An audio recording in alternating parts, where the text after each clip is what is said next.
ter uma doença grave não significa de imediato impedimento para viajar. Mas é preciso conhecer direitos e deveres de viajantes fragilizados por um problema de saúde ou portadores de uma doença grave. Saiba na reportagem de Silvana Monteiro que cuidados e providências devem tomar os consumidores e as empresas de transporte. Viajar de avião, carro ou ônibus exige mais cuidados quando o viajante tem algum problema de saúde.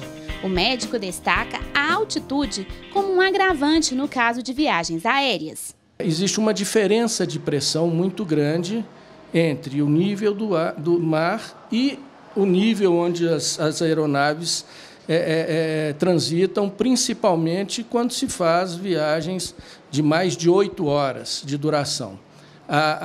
Existe uma queda de pressão no ambiente, no avião, e essa queda de pressão ela é acompanhada por uma redução do nível de oxigênio e, acrescido a isso, um aumento da secura do ar. As necessidades são distintas e precisam ser informadas às empresas de transporte. Normalmente eles têm, vamos falar de maneira geral, eles têm prioridade de embarque, eles têm direito a elevadores, em caso, por exemplo, dos aeroportos que não têm pontes de embarque, ou então que vai haver um acesso à aeronave remoto, então para entrar no ônibus, para descer do ônibus, depois para subir no avião, descer da aeronave também precisa de um elevador. Pacientes que necessitam de um uso de maca, ou que têm déficit cognitivo, ou precisam de oxigênio, as companhias aéreas costumam obrigar um acompanhante que tem desconto na passagem de até 80% do valor pago pelo próprio passageiro com necessidades especiais. Tem companhia aérea, inclusive, que dá 100% de desconto. Além dos direitos, os passageiros têm deveres que, se não cumpridos, podem impedi-los de viajar. Pessoas enfermas, gestantes, passageiros com algum tipo de deficiência ou que necessitem de alguma assistência especial podem fazer suas viagens de forma tranquila quando estão cientes dos seus direitos e deveres. Eles devem levar um relatório recente de toda a sua condição clínica.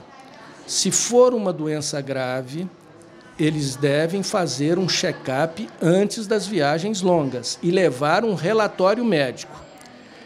Além do relatório médico, ou complementando o relatório médico, ele deve ter a receita recente da medicação que faz uso e ter as medicações facilmente acessadas, quer dizer, acessíveis. Elas podem estar no bolsão à frente da cadeira.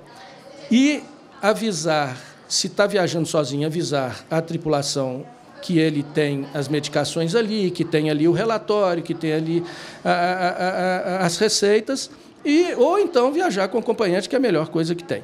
Além disso, levar, se for, por exemplo, pacientes com doenças cardíacas mais graves, levar um ecocardiograma e um eletrocardiograma nos últimos 6 meses. A empresa não pode expor o passageiro a vexame, mas a advogada lembra que é preciso ter bom senso também por parte do viajante.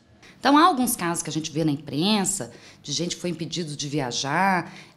Assim, apesar de que houve, em alguns casos famosos, aí, falta de tato dos funcionários da companhia aérea para lidar com o problema, acabou expondo o passageiro a alguma situação humilhante. Enfim, apesar disso, eu acho também que, de maneira geral, tem havido falta de bom senso dos passageiros. Você está visivelmente passando mal, você tem um problema de pele visivelmente duvidoso para quem é leigo.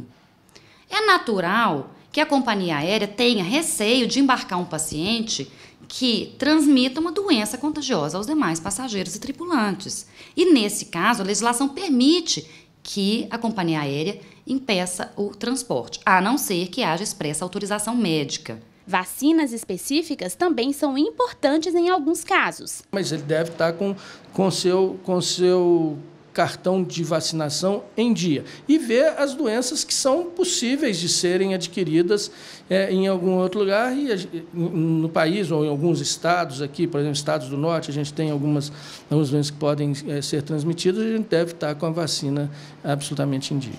É necessário que o passageiro com alguma necessidade específica ou doença grave procure a companhia aérea ou terrestre com antecedência.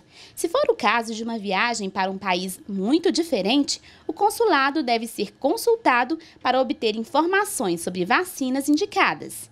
Os consumidores podem acessar o Guia de Passageiros no endereço anac.gov.br. E os passageiros de transportes terrestres devem consultar no site da Agência Nacional de Transportes Terrestres, ANTT, os direitos e deveres do passageiro.